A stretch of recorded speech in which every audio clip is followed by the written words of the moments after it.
This week's ATB will consist of some more playoff breakdown stuff, and we also got a hot topic or two, I believe. So we'll get to those. We'll let you know.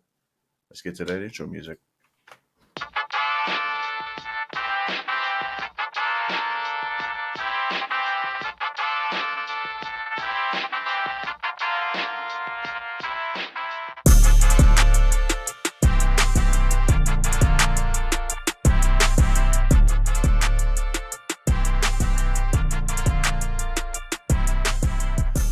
Welcome back to the podcast. I am your co-host, Keone McKeague, and with me, as always, are my longtime friends and co-hosts, Nolan Chang, Jared Shirai. Say what's up to the pod, boys. Buenos dias, everybody. Sup? Super random, but like when the intro music plays, does it like kind of slow down the rhythm at one point for you guys too, or no? Because it's like times where it's like, and then it speeds up for me. So I'm like, is that just it might just be end, because or? of the, I don't know, lag on your end. Yeah, but it's ours comes through. It's just funny because like every time I'm like trying to dance to it, I'm like it just slows down randomly. Anyway, sorry. Just a little behind the scenes for you people out there in the podcast world. But anyway, we are here on yet another episode of After the Buzzer, talking about some NBA basketball. Of course, we're going to start off with our NBA playoffs breakdown because we've been doing that for quite a while now. So a few interesting games, but I'm going to just let you guys start it off, with the main one because it seems to be the one that I'm sure you guys are going to want to talk about the most. Obviously, after they end up losing by, I think it was 27, right? The initial when they lost. Yes. Okay, so when losing in game two, I remember. got you. Losing in game two by 27 to the Golden State Warriors. The Lakers then come back and win game three by 30 points because they had to do it up on them. Anyway, I'm going to swing it over to you first. Nolan, what did you kind of see from the game? Actually, no. You know what? I'm going to start with game two. What did you see from game two that they kind of needed to adjust in order to get to that game three game? Well, to be completely fair and honest, I was not able to watch game two. Thank God, because I was coaching that night. I was literally kind of like game casting the game on my phone while I was waiting for practice to start. That's almost worse when you have to just see the score. No, the worst part was I was available to look at it for the first half, and I was like, all right, close game, it's tight, cool. Like we're doing practice, girls go to get a water break, look at my phone. End of the third quarter, 110-80. Like, what the fuck? What just happened? And I was glad because I probably would have thrown something at a wall if I was watching the game live. So I'm just gonna say, Klay Thompson and Steph Curry, and they did their thing for game two. There have been a lot of social media warriors. No pun intended. Just social media wars in general. Talking about. I mean, there have been. Come on, saying that the refs were out to get the Lakers in game two. I was like, well, it happens. I'm not really gonna say anything. Like we still have to score the freaking ball. So, I don't think that was any big issue. Game three.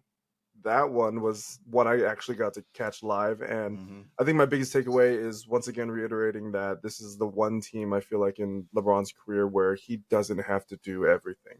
And he actually has a supporting cast that can go get it done on their own. You have him not shooting one field goal, I believe it was in the first quarter. And you had D'Lo starting off with like 12 or 13 points in the first quarter. Anthony Davis was getting it going because, his trajectory is good game, shit game, good game, shit game. So he had to bounce back this one. And I think the whole team itself got it going. And that's exactly what I expect from this team is team ball. I don't need any one guy to try to be that guy. And Anthony Davis, thank you for showing up. Were there some calls that on the flip side went the Lakers' way last night? Yes, a lot of them were iffy that probably could have been let the boys play kind of calls. But at the same time, I think we did a good job of keeping Klay and Steph contained a little bit. I wouldn't say stopped because you can't stop those two. If they get going, they get going. Yeah. And I was watching it with like JB, and JB was saying like, dude, like fourth quarter starting, we're up 20. Like it doesn't matter. Like if we're playing the Warriors, I can never feel safe until I hear that final buzzer. And I was like, absolutely, dude, because they hit shots like it's just drinking water. Just fucking go for it. And No, for real. I'm glad we were able to hold out the win. We got Max Christie out there. We got Tristan Thompson with a crazy putback dunk. I was like, Mhm. okay, man. So all in all, I'm glad we were able to take the 2-1 lead in the series. Game 4 tomorrow, going to be another banger. And I know that Steve Kerr has been around long enough and played against our team long enough where he's going to make some adjustments to make this more of a fight for Game 4. So here's to hoping we can take a 3-1 lead. But, with the Warriors, nothing's ever said and done. Yeah. I'm going to throw it over to you, Jared, because Nolan kind of brought up an interesting point about this last game. Do you think that Anthony Davis is kind of the most important player for this series for you guys in order to be victorious? I don't know if he's the most important player, but he just needs to be able to show up and do something compared to what he did in game 2, for me at least. Yeah, he scores. Yeah, he does this, but I think it's the little things that he does. He had what 4 blocks yesterday.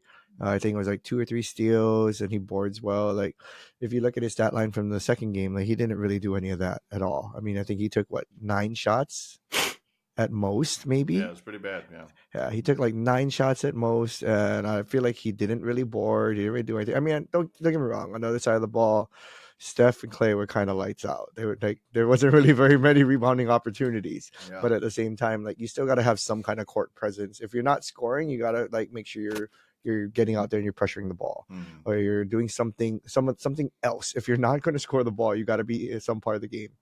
You're too big of a superstar not to be like Winners find a way like to that. get it done, no matter what Yeah. it is. Yeah. I mean, it's like I always tell my kids, right? Oh, if you're not passing well, then you sure as hell better be hitting well or covering or blocking or serving, like making your damn serve or like something like that. Like if you're not doing one thing, just do it all. Even on this, Yeah. drunk unity. Good Lord. But yeah, we'll for get me, to that's that what it in is. Team though. Huddle. Yes, we will. No. But yeah, for me, that's kind of what it is. I think Davis is a big part of the team. It's kind of like Nolan said. This is a team where LeBron doesn't really have to do anything, and I think like, as much as I love LeBron, I would say I think in game 2, even though he started off really hot, like I don't think it helped the team aspect of it. Because like you saw him, what did he have, like 20 something at the half, and nobody else. I think nobody else had double figures or something like that. No, nobody had double figures in game 2. Oh, gotcha. Yeah. Like at the half, like LeBron went off in the first quarter and the part of the second, and a lot. And then you look at game 3, where game 3 is LeBron doesn't take a shot, and then he has four boards and 4 assists in the first quarter, the third. But you got D'Lo, you got AD, you got Rui, you got everybody else scoring and getting touches and getting hot, because LeBron's going to get his when he needs to. Like it's been a proven fact through his career.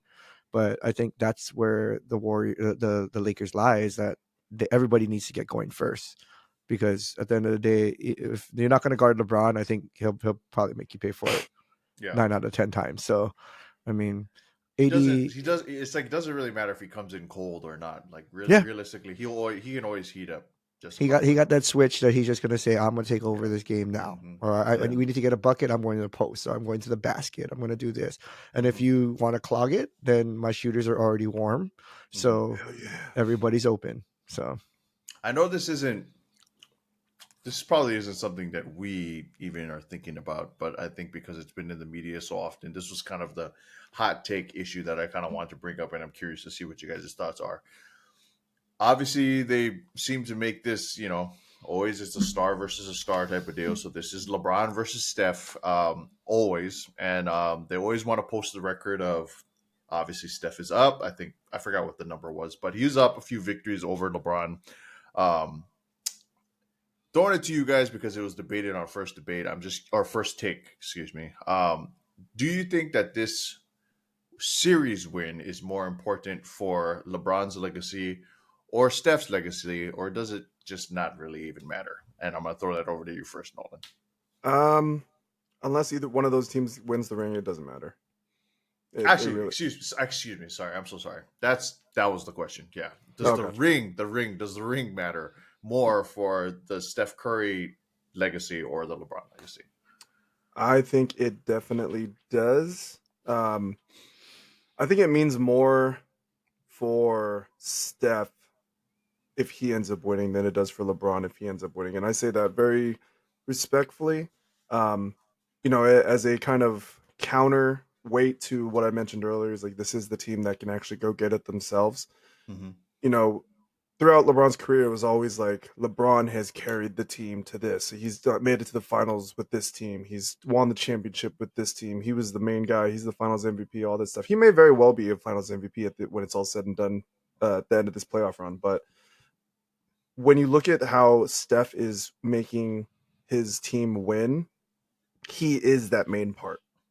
And in this series, especially if, knock on wood, if the Warriors end up beating us and moving on and end up getting that fifth ring for Steph, then it definitely is more important in the scheme of comparing these two, because not only was it something that one more ring over him, but at the same time, it's like I was the reason why we were able to get this ring. LeBron absolutely will be a part of the reason if we do end up winning the ring, but like I said, you got Reeves, you got Rui who's stepping up off the bench. Vanderbilt is working his ass off to try to cover Clay and Steph. And I give him everything kudos. He needs like a freaking ice bath every single day, just seeing how much he's running around. Yeah. And you got freaking Schroeder stepping up a little bit more, being more consistent than his first stint with the Lakers. So all in all, I'm not saying that the Warriors couldn't get more inconsistent from that. Thank God we didn't. Terrible. Yeah, God. Yeah, for real. Yeah, I think that given the supporting cast between the two teams, the way Steph is playing out of his mind this playoff run, I think it is more important for his side of the ball if it is anything where they move forward and end up getting the championship. That's great. That was great. I gave you a few of these. Throwing that over to you, Jared. So do you think that this is more of an important ring for LeBron or for Steph or for neither? Does it not matter for you? I mean, for me, I think a ring is always going to be important for both of them. Like, everybody talks about LeBron doesn't have enough rings, so that's going to be always like point of topic. For me, at least, I don't think on the LeBron side. I kind of with Nolan in that agreement where I don't think it matters to LeBron's legacy. I do think it matters to Steph's legacy, because the biggest thing with Steph that they talked about is he the best point guard in history, and for him to get another ring is gonna really, really like Magic. Like him and Magic are gonna be on that. In my opinion, I think so, because like the playing field and things that he does. Yeah. And that's why, like, it's really tough. Like, I'd really have to dissect it. I'd really have to look at it and say, because we were when we did our top 5 point guards of all time, it was Magic and Steph, and we said when it's all said and done, well, we'll see what it looks like. But adding another ring, adding another thing that says I carried this team, because everybody's talked about the first 3 rings, right? They're like, oh, he didn't do nothing. It wasn't him. They gave the MVP to Iggy. They gave the other 2 MVPs to KD, and then he wins last year, and it's like great, I mean, he really did deserve it. He really did everything for that team, and I think, like Nolan said, this team is really only going to go as far as Steph goes. When Steph goes off, like it's just unreal. Yeah, he's the reason why when he starts creating that chaos, it opens lanes for Clay, Wiggins, everybody else. Paul, when he decides to make a basket, and like that's that guy, just, bro. I'm just happy that we called one thing correctly this year, because we didn't call Jalen Brunson, right? But we called Jordan Poole being trash. So not that guy now. We got one. I know. Because honestly, bro, he's so good. Yeah. But yeah, I mean, so for me, that's what it is. I think it is more important for Steph, but I do think if everyone always talks about like the records of head to head and this and that, I don't think that's a big conversation in my opinion. Like, I know they debated. I think it was Stephen A. coming out and saying like, it's been LeBron. LeBron has been the best player. He leads in points, rebounds, assists, and against Steph, it doesn't matter about the records. When you were talking about 2 head-to-head alt superstars playing against each other, there is no comparison. But I do think if Steph wins this, and it is because of him, then you can start that conversation for next year. I don't care about the ring title. Do you guys think? I know that I forgot which, maybe it was First Take, but they were mentioning that if Steph were to actually take this series and move forward, that do we have to have a conversation of knocking LeBron off Mount Rushmore? Oh, I saw that. Steph I think it was First Take. I was like, I don't know, like that doesn't make sense to me just for the reasons you just said. But I was like, I mean, in a head-to-head, yeah, you could say like, yeah, but you could never get past Steph. Like, but it's not. I mean, when you look at, be a little honest, I'm like, Steph. I mean, that's why I said, I think I brought it up that one time where we talked about whether or not this was Steph or LeBron's era. I think it's going to be a very interesting. I think I wouldn't have thought about it before, but if he does knock him out of the playoffs this year and goes on to win the ring, I think that has to at least be a debate. Like we wouldn't have debated it before this year, but if he does go all the way, I mean, it's one of those things where if you look back at some of the guys that he's comparing, LeBron is being compared to, it's hard to say that he's up there when you got guys who weren't letting other people give them that work. You know what I mean? Like it was never like, oh, this dude had that guy knocking him off the plateau. It was always like Kobe was Kobe, Jordan was Jordan, Kareem was Kareem, but there was never like Kareem was Bill Russell. You know what I mean? Like there wasn't like a debate of who was knocking Kareem off the pedestal. So I gotta say that for me will start the debate at least. Not end the debate, not make Curry win, but it'll definitely give me my first like the first chink in his armor a little bit, because I'd be like, damn, I don't know, bro. It's hard to say, because if Curry just keeps whooping that ass, like, you know what I mean? And like, I was like, I don't know, it's hard. But I think another thing that factors in is like, yes, he's LeBron. Yes, he's arguably in that conversation for greatest of all time. Mm-hmm. But can we hold it against him in year 20 at 38 years old? You know what I mean? Like, I don't want to say that is the, like, no way we can say Steph is better, blah, blah, blah. But it's like, you look at it in the end of like Kobe's career, obviously he was riddled with injuries. It was like soreness, everything. He would always be icing after the games and everything. It's like, okay, so you have these young guys coming in and whooping our ass as a Lakers team. Like, but how much younger is Steph? I want to say 3.5 years. 3.5 to 4 years, because I remember You just I was just watching. I think it's 3 years, because I remember watching a documentary. They were saying like, oh, it was LeBron's third or fourth year in the league, and he came to that Davidson game. I was just saying, because I just watched that thing. It was on YouTube or something, and I just watched it. Like, I was like, damn, that was kind of cool. When Bron was just kind of and he showed up and gave him his jersey or something like that. He had a LeBron jersey that he signed. Oh, and he said, I still have it hanging in my parents' room in North Carolina. I was like, damn, that's like ultimate respect. And then now you're playing against him head to head, and like, that's why it's so crazy. I get that, but it's not really like a younger guy. Like if it was like, you know what I mean? He's like if they're still in high school around the same time, you know what I mean? Like I think sometimes for me it's the play styles, right? Steph's play style is an outside play style. LeBron is like body, and he does a lot. Like, and he guards 1 through 5, you know? And I mean, that's a wear and tear on your body. And so, like Nolan said, in year 20 at 38, I mean, I'm playing volleyball at 39. And I'm only playing sometimes through rotations because I'm a backward setter or whatever. Jared, like, my body hurts, so he's the GOAT. Stupid.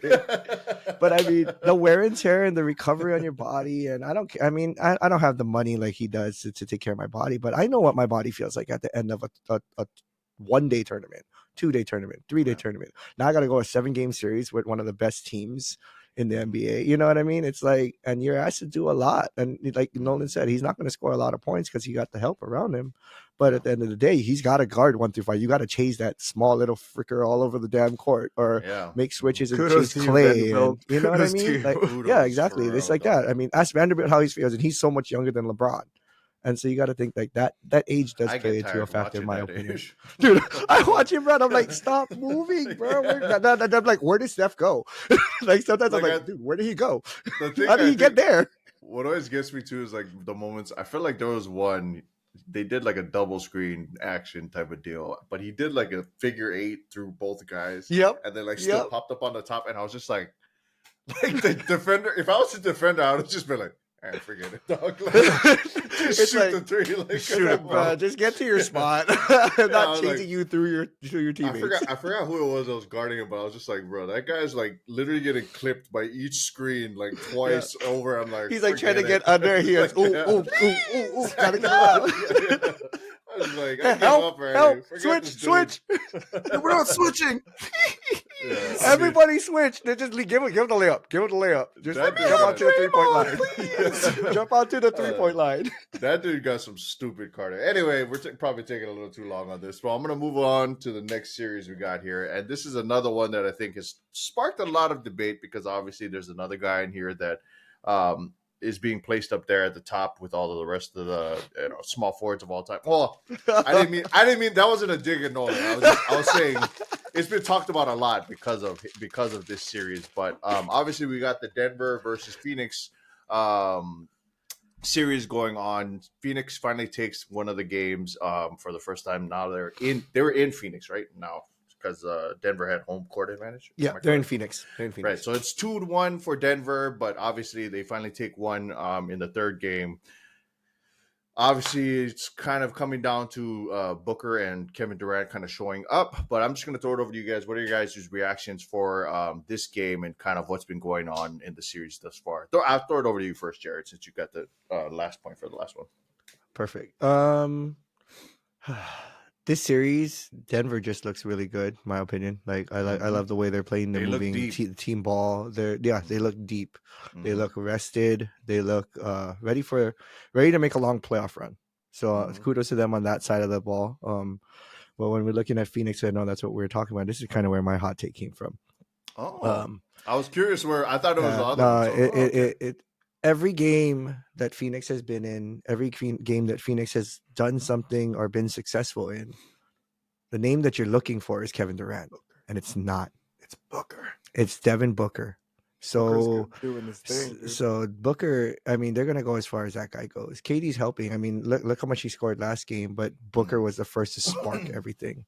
He's been the first to spark everything that they've done. Even in the past games that they lost against Denver, it's been Devin Booker on the offensive end. It's been ball running through him. And I mean, maybe that's the design of what Phoenix is trying to do.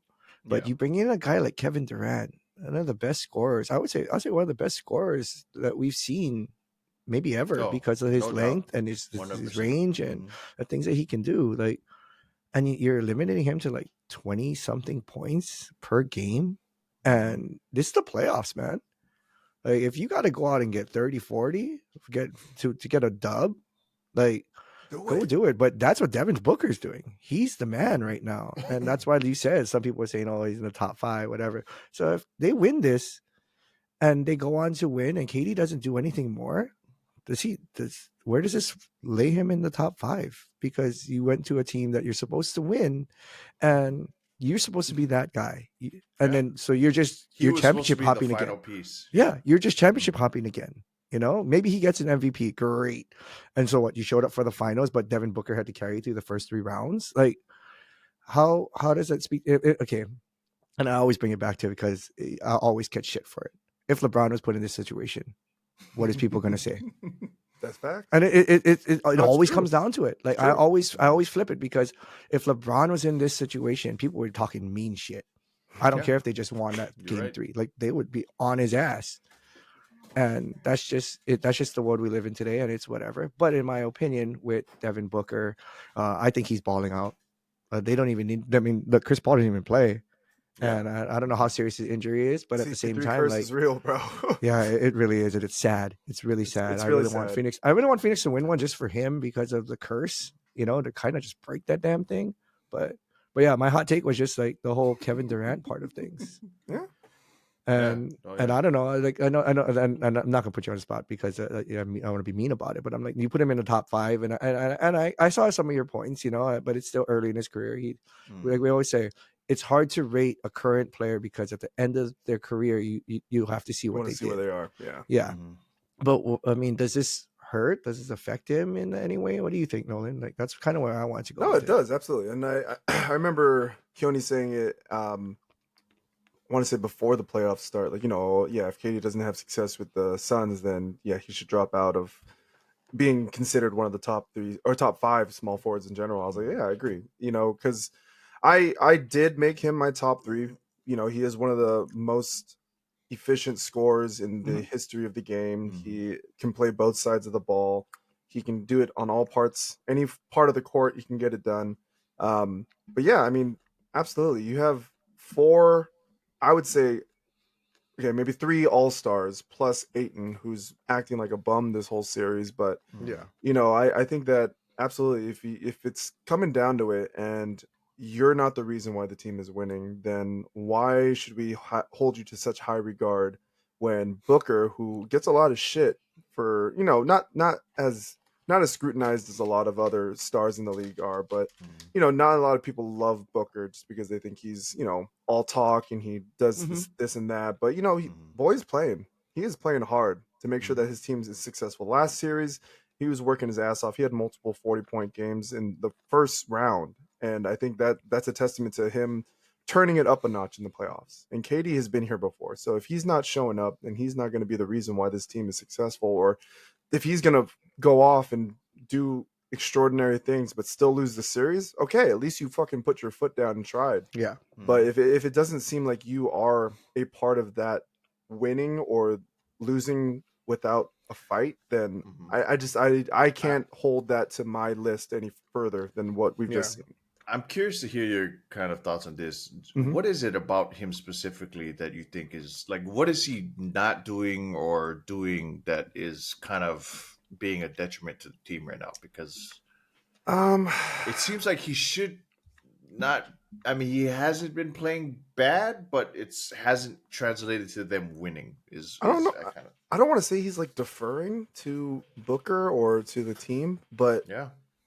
with a roster that he has right now with no real bench, if he's on the floor, he's got to be the leader and captain. I mean, I'm pretty sure from what I've seen so far, they're staggering the lineup so that, especially with no CP3, they have to have Booker and KD on the court at once, one of them at least. And that should be his time to fly. Like when Steph comes off the court during the Warriors games, we make sure that we try to make a run, because once he's back on the court, that run can be cut to a very, very short deficit or a negative deficit at any point. So for KD, are you really telling me that Aaron Gordon and MPJ are guarding you hard enough that you can't score? Like, these guys are not known for defense. The Denver Nuggets are not known for defense. This should be Aaron a Gordon scoring. has been playing really good defense. He's been playing well, but I don't see him as a defender for like the 3 through 5 that's kind of position. I was like, that's kind of been his shtick with them. But yeah, Orlando's for sure. That boy was not. Yeah, and I don't know if maybe just all the injuries are like building up, and he just doesn't have the legs under him to like go get it. And he's reserving himself. Maybe it is. I'm not him. I don't know what his body's feeling every day. But I just feel that if he wants us to consider him that guy still, then he has to come out and do it. So yeah, that's true. I kind of agree with Nolan though. Like for me, like you said, he's not playing bad. But they're not winning, and I do think it's not. I don't say with deferring. I would say it's kind of complacency. Yeah, that's a better word. More than any. Like when I look at it, he's more complacent with just I'm gonna do me. If I get the ball, great. Like if not, then. I'm here. Like that's kind of what it looks like, the dog mentality we keep talking about. Like you just need to have it. Yeah. And when he was with even when he was at Golden State, and him and Braun were kind of going at it, and he hit that dagger three, or when he was in OKC, like you could kind of see that dog in him because he knew he needed to prove something, and I feel like he's deferring and being complacent with his status of, hey, I don't have to be that guy, but if you want to be considered that guy, you got to step up in the playoffs. Like you can do nothing to the regular season, but you can be the playoff king. And if that's what it takes, that's what we're looking for. A lot of people, that's when push comes to shove, people want to see if you're going to make or break. And right now he's breaking for me at least. Yeah. So it's funny because I think it's really just like, he thinks he's already proven it, but he really, really hasn't at all. Yeah. So yeah, I'd be curious. I'm curious to see how the series ends up. Honestly, if they get knocked out even in 6 games, I'm pretty much off that Kevin Durant train. Unless he goes off these next few games and actually says, hey, I listened to my haters and I'm going to score 50. Then it's like, okay, I see you. But I don't see it happening, especially since they won game 3. Yeah, and especially I was like, once you take care of things at home and then you have the next games at home, I don't know. Denver kind of has the advantage here, so I'd be curious to see. Dude, Denver Steelers won. This game's over. It's over in 5. Yeah, you're right. That's all it is. We're going to swing it over to the Eastern Conference. So obviously we have one of the teams I think that you guys had kind of mentioned as being up there with Philadelphia, and the other team that's been up there with Boston. So hell of a series in the second round. So we're kind of throwing it over to you first, Nolan. What are your thoughts on the Philadelphia Boston series thus far, with Boston now up 2-1? Um, the thing with it is, we at the beginning of the season said that Sixers were a team that was built to win. Mm-hmm. But as we can see, and as very apparent by the Celtics, the lineup and style of play that they play is the perfect counter to what the Sixers do.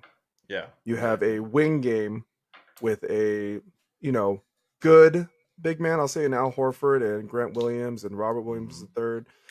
Good big man rotation, but everything is revolving around the guards: Tatum, Brown, Smart, Brogdon, White. They're going off. And you look at the Sixers: Embiid, Harden. You have Tucker running around guarding whoever he can guard, but at the same time, their team can't really keep up. Maxey does a great job, but I wouldn't say he's the lockdown defender that they want him to be. Mm-hmm. So this is literally like what you wanted to beat the Sixers is exactly what the Celtics are. And Celtics don't need their big men to score. If they can try to contain Embiid as much as they can, focus on that side of the court, and we can let the boys on the wing do everything else when they come down to offense. Mm-hmm. And so I think that it's very difficult for the Sixers to get out of this, because the Celtics just run so well together and their chemistry is so well put. Yeah. That, scoring wise, you don't have Brown scoring well, all of a sudden Derek White shows up and starts scoring for them. You don't have Derek White and Brown showing up, all of a sudden you have Brogdon coming off the bench, 6th man of the year, and you still have Tatum there who's doing his Kobe thing, right? Yep. So it's very difficult, I would say, for the Sixers to get out of this. Like, if of all the teams that they had to face going into the Eastern Conference Finals, the Celtics were probably the ones they didn't want to see. And I think it's showing through Game 3 that it's going to be a battle, and they have to fight harder and harder just to. I don't even know if they can get out of this series, to be honest. Yeah. It's going to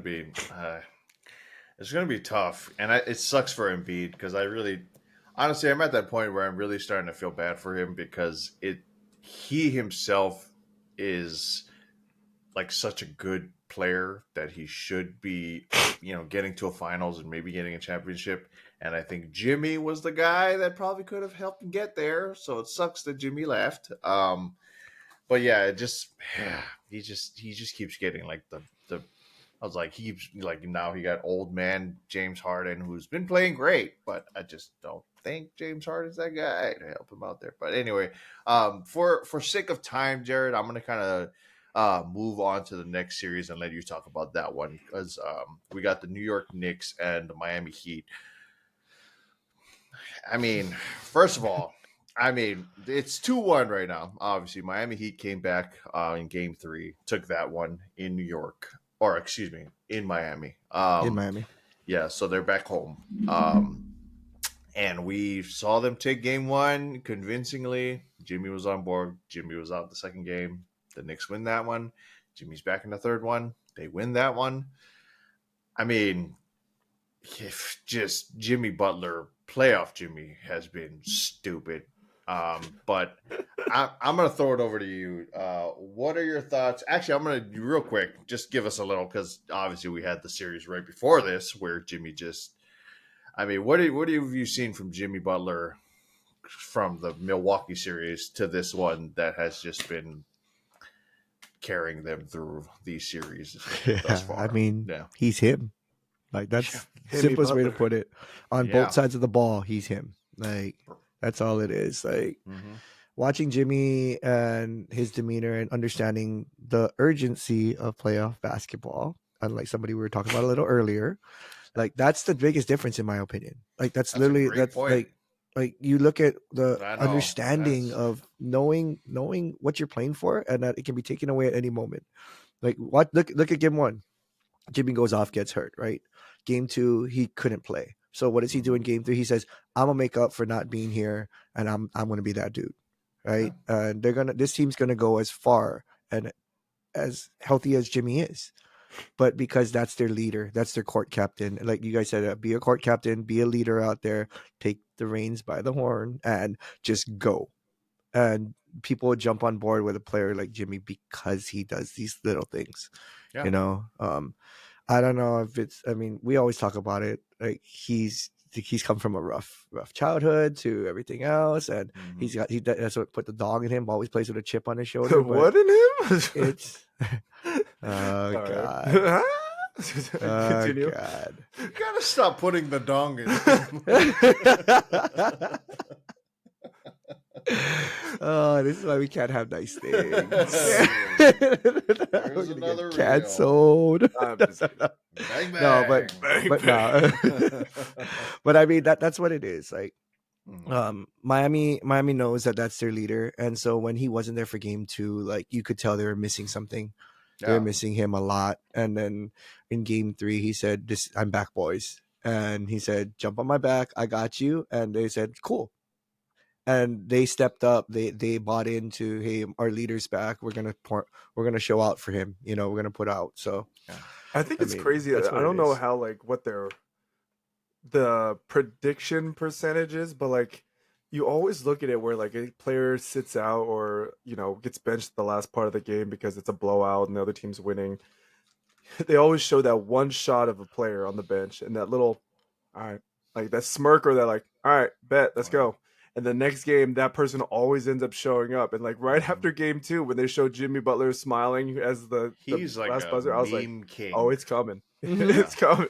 Like his little like I was like, he's a meme king, dog. Like for real. Like everything he does, I was just like watching. I'm just like, it's perfectly setting up what's about to happen in game 3 because boy is about to go off. I don't know, man. I was gonna kind of ask you guys this before. I was like, do you think he has to like rank like somewhere up there just in playoff time? Like, does he have to be or like playoff Rondo? Yeah, like does he have to be one of the playoff top 5 players? Like, because like you said, like playoff Rondo, playoff him, playoff Jamal Murray. Like they all have like different versions of them that are just better when it comes to the playoffs. So we obviously have playoff LeBron, you got playoff KD, you have so many different playoff people. But does playoff Jimmy, does he make it up there? Do you think? Does he get there? Hot take. That's your fucking job to turn it up in the playoffs. Like, why are we going to give you kudos for? No, I'm not saying like I'm not discrediting him at all. But I'm like, no, I know what you mean. I know what you mean. Yeah, these guys maybe just take that to heart more seriously, and that just says I respect you a lot more as a ball player than some guys who just go into it and they're just stagnant. Yeah. Mm-hmm. But that's why I think it's funny because somebody brought up the I guess DeMar DeRozan recently said something where he was like, I would have won the championship with the Raptors in 2019. But I was just like, honestly though, you wouldn't have. I'm like, I don't know. You would have had to get to the finals first. Were you watching the JJ Redick one? No, this was actually just a random somebody. Because I know he kind of brought it up when they were talking about like Kawhi and him and stuff playing against LeBron. I did see that. The JJ one. Yeah. But for me, it's like I agree with Nolan. It is your damn job to do it. But I mean, I think in the past years, or even from the bubble year when Jimmy went off, like we just see a whole different brand of Jimmy, and it's nice to see because it sounds like I'm beating a dead horse, but basically it comes down to like him understanding moments, and turning it up a notch. But the craziest part about it is we talk about this with our kids when CIF comes around, or playoffs comes around, or even for Hope when it was conference tournament. What made Jordan great in the playoffs was not that he had playoff Jordan. He was still just the most consistent player. He did what he did night in and night out, and people rise or fall to the occasion to match him. And that's literally what the playoffs are. Like you can have a playoff like Jimmy and go off of 50 or whatever, but you got it when you play in the number 1 seed, But at the same time, if you're going to just be consistent, do you like score 30 plus, get 10 boards, whatever, play hard defense, good defense. You're doing everything you did in the regular season, just on a bigger stage. Yeah. But I do understand that when your back's against the wall and push comes to shove and people are counting you out, like there is a whole nother level you go to. We know as athletes that there's a whole Yeah. nother level you go Oh, to. yeah. And whether you win or lose, it's because I'm going to leave it all on the court at the end of the day. Whether I win or lose in the championship match, it's because I'm going to give it my all. Not saying I don't give it my all the other times, but maybe I'm going to go 120 this time, not 110, because I know the urgency of what needs to be done and how it needs to be done. So, I mean, there is playoff like aspirations of people, but there's a whole lot of everything else as well. It's funny because I think he's not finally, he's realized it for a while now, but I was like, I think people are finally catching on to kind of what LeBron's been doing for like the last 10 years. Like, it's like realistically, like, he doesn't really have the greatest regular seasons, like as far as record. Like obviously he plays out of his mind, but record wise, he always kind of like you always see there's kind of like this extra gear that he doesn't do in the regular season. Yeah. But then he saves it for the right moment in the playoffs. And that's something I think so many guys, especially when they were like criticizing Jimmy and the Heat like all year, saying like, oh, the Heat are never going to get back to relevancy and all this kind of stuff. Like, to me, it's like they're literally, there's a blueprint. LeBron is showing you the blueprint. Like, you can kind of, play whatever throughout the entire regular season. Who cares about the MVP regular season award? Like, because when it comes to playoff time, they turn it on, they give that extra gear, and they show out. And I think it's just funny to me because even Steph Curry doing the same thing, like his team didn't have the greatest record. All these guys were like bottom seeds, right? Considering going into this year, and they're knocking off the top teams. Like, for me, it's just he's unlocking that ability to be great because he knows that the playoffs has to be where you show up the most and win the damn championship because nobody cares about the regular season awards. Like, yeah, you know what's funny? not gonna remember You know whose fault that is that LeBron unlocked that was the media's. When you don't give him the MVPs that he deserved, why am I going to come out hard and do this all the regular season to win MVP if you're not going to give it to me when I'm rightfully deserving? So why am I going to do this? So I'm going to be, okay, we'll make it to the playoffs. And then I'm going to show you exactly why I'm the best player in the league. Yeah, and I'm going to get to how many finals because of it. Mm-hmm. And so I really blame the media for that or the voters because like you snubbed LeBron of how many, like Kobe got snubbed too. And then Kobe said, I'm going to do the same damn thing, Now you die. And But speaking of that's MVPs, really I don't want to extend the episode, but I am not happy. that Embiid one. Yeah. I don't think I think he's Jokic deserved that it more. guy. It's you Yeah. gotta give it to deserved it Jokic. more. Yeah. I He mean, did.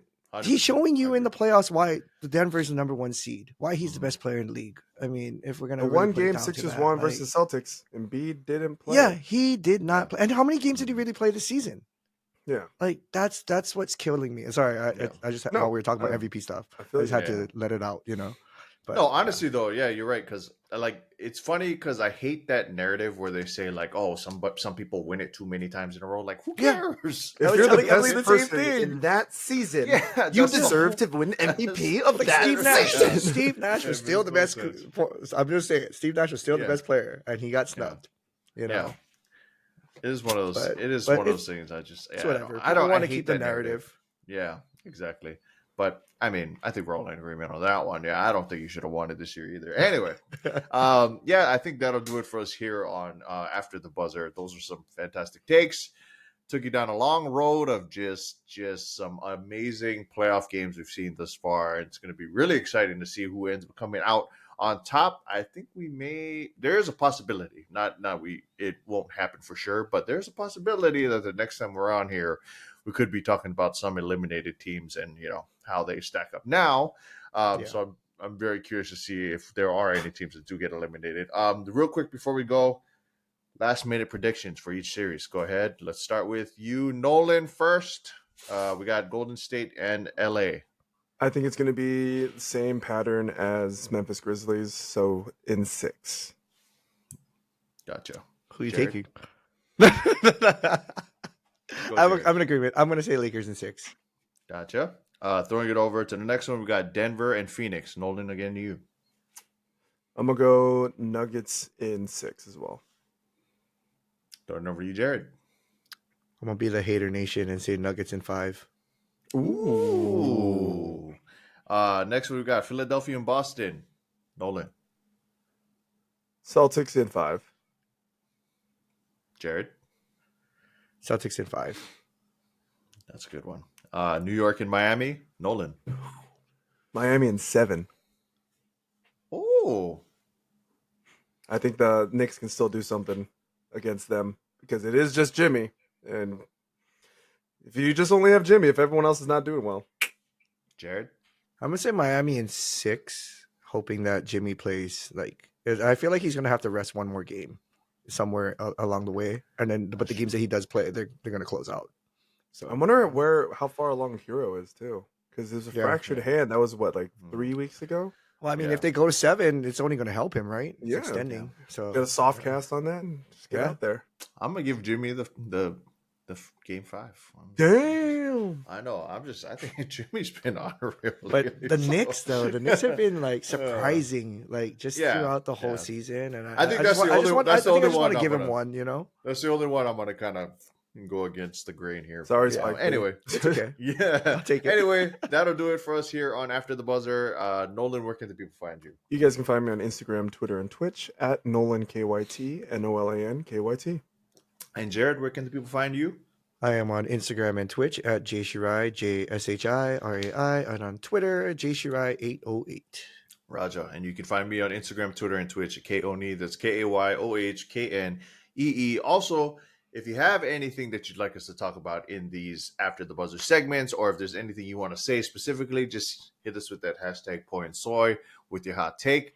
And you can also check us out on Instagram at the Poi N Soy podcast for some unreal reels coming soon. But that'll do it for us on After the Buzzer. As always, it has been a pleasure. It has been a joy from all of us here at Poi N Soy. Good vibes and love, everybody. Bang, bang. Shoots.